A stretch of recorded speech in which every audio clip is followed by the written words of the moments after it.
Athebula ukunatha njengabendle enkulu ngomakhungu onkila novapom noma nontshanga sodibandlela ezohloleza idibindlela zade zayidiba nendlela benza kwento abaselenge mnambithi ke kulapho isuka khona indlu kaBhele njengoba sesithe sanje sigcwele yonke indawo. Namhlanje ke is the 14th of November 2021 Sunday kulapho senza khona spiritual Sunday. Ngaloko olusuku xa senza spiritual Sunday sizamana nezinto zenkolo, siyafundisana mhlawumbe ezinye ayonto ibikhe inokube ifikelele mhlawumbe kwezakho indlebe othi ngoba ufikile kwelikhaya ube uyayifumana uqhubeke wena uyozifundela ukwandisa ulwazi. We've said in one Sunday, according to Ikarism, the first religion is personal empowerment. Ngokwekarism, enlightenment is a religion. You must be enlightened so that you enlighten others. If you are enlightened, you glow. Uyabona lanto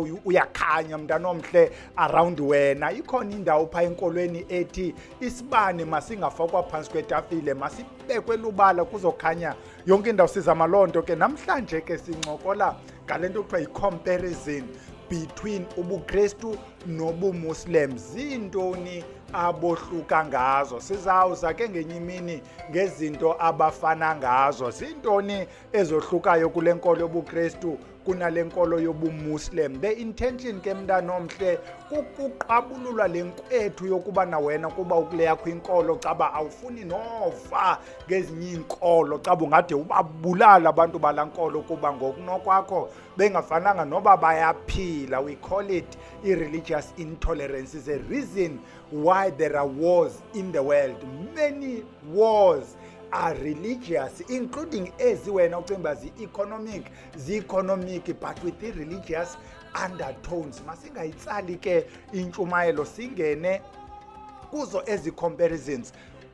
UbuMuslim ke sithethile ngabo kule veki iphelileyo. Ubunomdla hamba uyofunda ngabo ubuMuslim abesisithi yintoni. Sayichaza ke imbali yakhona ukuba yasuka phi, soyiphelisa apho umprofeti wakhona ebuyele eMecca. UbuKristu sathetha ngabo pha apho sithi nansi le origin according to. Sasithe zizawuba ntathu as origins, sachaza enye sisezawubuya. Namhlanje sithetha ngayo ke le comparison. Masiqale ke mntana omhle ukwenzela uba kungatshoni langa siselapha kude kunethe. Inkolo yobuKristu basiqala ngayo iqalwe pha ko-33 BCE kanye 33 CE lenkolo, ngokubana after lento kuthiwa kukubhubha kukaYesu ngokwabantu abakholelwa kuyo baqalisa abantu ukumobilize abagushugushuza kwathiwa bekhona uMesaya. Abanye bothi bayibo ebephi kuthi hayi bekhona ubhubhe 33 years ago, abanye bathi hayi singakhasive. But the point is yaqala ngelo xesha. The very first gospels, the very first one, the gospel according to Mark, kuthiwa iphume around lo maxesha. Yazolandela enye about 33 years later, kwazolandela enye later. Kanti ubuMuslim yona buqalwe pha ko-610 622 ngoku se-inspired umprofeti wakhona nguye uGabriel, lo angel. Zaqala ke izinkolo ubuyazijonga, enye iqale around 33, enye about 610. It means ishana nge-510 nto years. It means enye ifike enye sekudala iqhuba bantu abahle. Ukuba uyazijonga ezinkolo zombini, ukuba sithetha ngoku-acceptiwa kwezinye inkolo ngokobuKristu, ezinye inkolo akufunekanga ubhilive kuzo, akubhilivwa kuzo, azirecognizwa. Kude kubekho nekoti pha kwi-Exodus ethi, be careful to do everything I have said to you. Do not invoke the names of other gods. Do not let them be heard on your lips. Itsho i-Exodus ithi, be careful to do everything I've said to you. Yenza onke lento ndithe yenze, sukuzilandela ezinye inkolo, suthetha nothetha ngazo. What about ama-Muslim? ama-Muslim nawo just like amaKristu disregard ezinye inkolo inye yilena yabo, ezinye ayizonkolo. You are an infidel ukuba awukho kulena yabo. Ithini iTauba, isurat at Tauba? Yabona sangakwa nowabiza ke lamagama nganoba ufunda zonana. Surat at Tauba 9:29 bathi, fight those who believe not in Allah nor the last day until they pay the jizya with willing submission and feel themselves subdued. Uyayiva? Do not let them be heard on your lips ezinkolo bubuKristu obo, kuthiwa submit them to i-compression, banyathela intamo ukuba kuyenzeka until bafilishe ukuthi nguwe omkhulu. So zombini ke izinkolo, that is why uzawufumanisa uba kuyaliwa apho kukho khona any of the two. Yabona ke except countries like ours apho thina we've accepted neBhayibhile yethu yathi singamaKristu yonke into, nasesikolweni xa ufika ekuseni siyathandaza nomhlobo wenene, those who are Xhosa speaking, umhlobo wenene bubuKristu uqala ekuseni Sunday imini yonke kuba kaloku kuthiwe singamaKristu. So akusekho mntu ulwa namntu kuba sekuthiwa injalo. Kuthandwaza nini ke kwezi cawu ngokobuKristu? Ikakhulu kuthandazwa ngeSundays, sinxiba into zethu ezintle, sityhutyumeze ke ukuyothandaza apho sidibana khona. Kodwa kubekho i-Seventh Day Adventist, kubekho i-Seventh Day Baptist, zona usuku lokuhamba kuyiwe kuthandazeni is-Saturday. What about ubuMuslim? Bona there is an obligation, ububumamele eza pillars besithetha ngazo last week, there is an obligation ukuthi you pray 5 times a day, submit to Allah, ubonwe every day uthandaza facing iMecca. Nge-Fridays abantu abangotata there's an obligation ukuthi baye kumnquba wokuthandaza apho kuyothandazwa khona, kanti abantu abangomama akukho nto ibanyanzelisayo, kodwa mama ukuba uyakwazi nawe unyuke apha uye ngekhukho lakho uyothandaza. That is i-comparison ke ngokweentsuku zothandaza. This does not mean aba bantu abathandazi when they feel like, because awubakho omnye ucomment, hayi bo mna ndiyathandaza nasekuseni. Sithetha ngosuku lokuthandaza lomntu wonke, kunyukwa apha ngezantsuku bese sizichazile. Then sithethe ke ngale nto kuthiwa sisono. Lithini ibali lesono? NgokobuKristu uzalelwe esonweni xa ungumntu. Uzalwa unesono because there's an original sin eyenziwa nguAdam, wazalwa ke mntana omhle. Ukuze usinde kweso sono kufuneka wamkele uYesu njengomsindisi, othi xa umamkele ube ufumene lento okuthiwa yi-salvation. The Redeemer ikufele only xa umamkele, meaning wena ungamkelanga Yesu usesesonweni. What about ubuMuslim? ngokwama-Muslim wonke umuntu uzalwa enyulu, uzalwa ungenasono. Ngokunokwabo kuzawuthi xa uricha i-adolescent age, bebona phaa kulaa minyaka i-adolescent, xa uqalisa ke mntana omhle, it's only at that time apho kufuna ke ngoku ujajwe on the basis of the wrong that you do.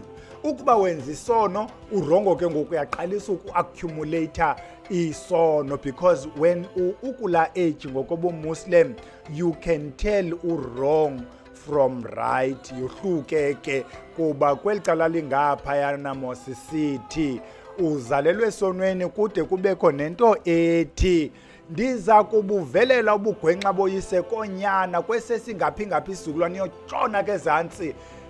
One person once asked, what if utata wayenyulu, why yona ingarabheli kum? Kutheni only isono sakhe ndizawusi-inherita kodwa ubulungisa bakhe ndingazukwazi ukubu-inherita? Andizuyazi ke mntana omhle, ufuna abanikazi bento bakuphendule.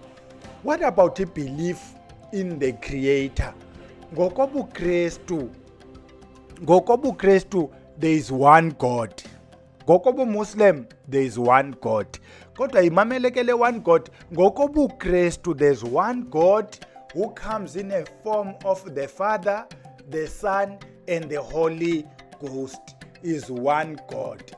ngokobumuslim lonto yiblasphemy ukuba uThixo kuthiwa can be split into 3, abe nonyana, abe nomoya oyingcwele. Ngokunokwabo there's one God who's the creator, who is everywhere, who knows everything, who is unknown, who is unknowable, ongeke ukwazi nomzoba.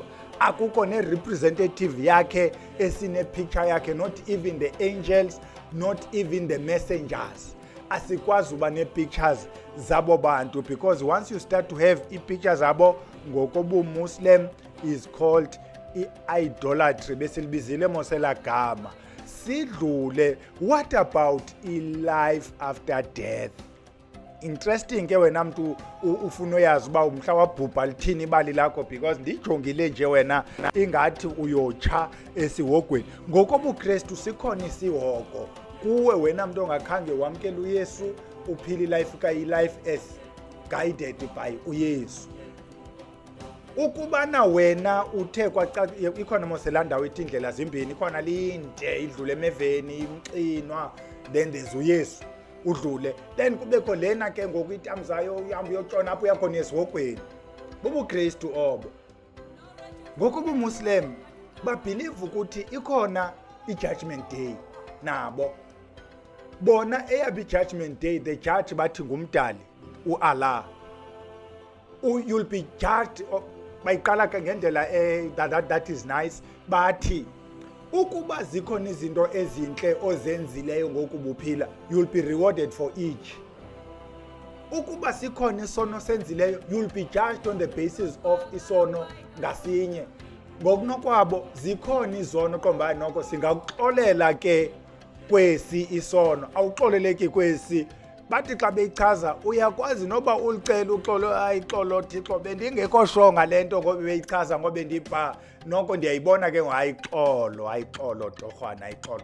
Inoba ungaxoleleka ke because we are all sinners, itsho lanto. So yeah, nantso ke lento size ke ngoku kwi-last one kwezi zinto besikhe sayithi vandla, into yokubana ngokwezinto kuthiwa zii-statues, i-drawings. Uzawufika kwinkolo, apha ebuKrestwini kukho ipicture kaMaria. If you go to i-Roman Catholic Church, ufike kukho ipicture kaYesu ebethelwe emnqamlezweni, and there's a joke eyenziwayo ngayo la picture apha koFacebook, apha befundisi beyothandaza esi statue siphethwe ngomnye umfundisi, abanye baguqile bancamisa esi statue, and then ufike kwezinye kukho ne-drawings zabanye nabanye. Kanti ngokobuMuslims i-drawings azivunywa, i-drawings ezi-human like, because ngokunokwabo is more like i-idolatry. Ukuba kube ku-Abraham, kube kunqula uAbraham nobani ngokwezaa zinto, akukho any of ezi pictures ezi-human like, akukho any sculpture ekuthiwa nankubani kunqulwe kuso ngokunokwabo, because bona babelieve ukuthi everyone must submit before Allah and no one else. Ungayothandaza esa statue salaa mntu kuthiwa nguYesu ozotywe kulaa ndawo azotywe kuyo. Xa siyityhutyumeza ke lento, because inde sisenongayigqibi namhlanje, sizawubuya ngayo lento lena. NgokobuKristu iBhayibhile is an inspired word of God. NgokobuMuslim there is no word of God more than iQuran. iQuran is the word of God. iBhayibhile bathatha only the first 5 books, or Exodus or Genesis and so on and so forth, ngokunokwabo. And ngokunokwabo babelieve ukubana there was no crucifixion, there was no resurrection, while ngapha there was crucifixion, there was resurrection. Ya inde bantu abahle, inde masingayigqibini. Ukuba inkosi yavuma sawuphinde sibuye siqhubeke ngayo besisenza ezi comparison only ngento ezingafaniyo kwezinkolo. Sawuphinde sibuye sithi nakho apho ifana khona lento, senzele ukuba ube enlightened, uyeke ukuthi kuba ndingakholelwa kulukholo kuyo ufuna unqumla umqalo okanye uniqumbele okanye caba uzundenda because andikho kule nkolo kuyo. Ziinkolo ezifike kuthi kwathiwa thaca uba uyajonga the northern parts of Africa, northern Sudan izaba ngama-Muslim, southern ibe ngama-Kristu, northern Nigeria Muslim, southern ibe ngama-Kristu, njalo njalo. This divide has divided i-Africa, yathi divider ngento efike nabantu sikhona yanyanzelwa kuthi sade sabulalana. Kukho abantwana namhlanje umntana akasaba respect abazali bakhe, akasabathathela intweni, eyona nto ibambeka ibhadlileyo kuyo yila cawe yakhe nomfundisi, athathe yonke imali yasekhaya ayonika umfundisi, ayonika icawe while there's nothing happening ekhaya. Abandoned izinto befamba uyazenza kokwabo, including uthengela abazali bakhe i-TV. The best person amakathengelwe ungulamfundisi. I-problem that mna I have, andithethi loo nto, i-problem that I have yeyokubana le nto ifikayo, we didn't take what is good out of it, we took the bad out of it, while abanikazi balento they still believe kwizinto zabo and incorporated. Ndithi incorporate what makes sense to you, what grows you and your circle, not le nto iza kudodobalisa ube ngulo mntu uhamba yedwa sonke singabanye sizizidumbu ngokunokwakho. Pheza bhele sawudibanani ngomso ngeMonday, nibe nemali ke because siya evenkileni Camagu.